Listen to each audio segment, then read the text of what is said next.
اه؟ چرا اینطوری شده؟ ماینکرافت هاردکور نباید این اتفاق رو میافتاد. پارت 1. اوه مای گاش. اوه اینجا از این باید خیلی بگیرم. اه اه اه اه سید کنار چی؟ ولی اوه مای گاش. فکر کنم امشب قراره تو همین پارت بریم تو. آره یکی کم. شت حالا بریم ولی چرا اینطوری شده؟ اه،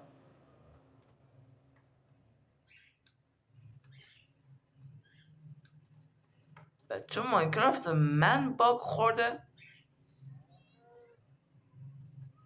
یا ابوالفضل. بذار یه چیز بسازم. اول میریم یک کلنگ. یک کلنگ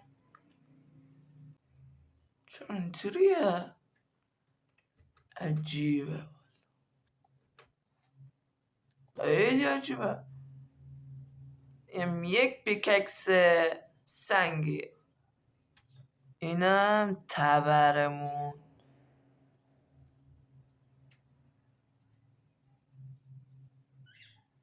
تا بچه من دارم واسه اولین بار بازی میکنم هاردکور دیگه یادم ندارم. یا ابوالفضل ویلیجر بکشش بکش.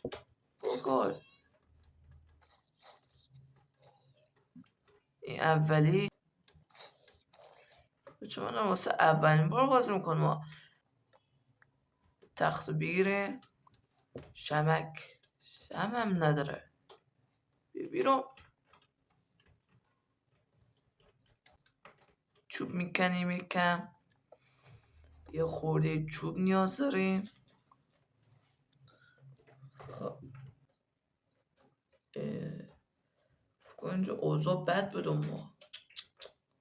خدا کمک کن به این ویلیجر بدبخت. به این ویلیج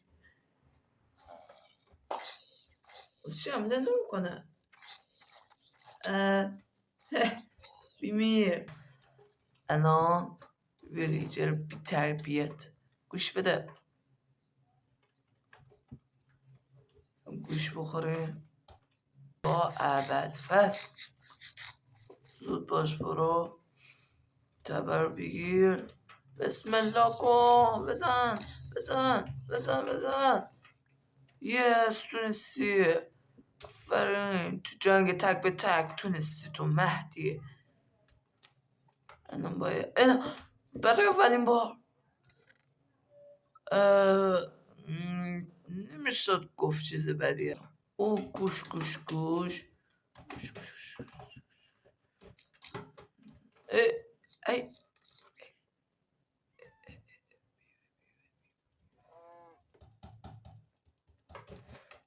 یا ابوالفضل. برم بالا غذا بگیریم. غذا. خب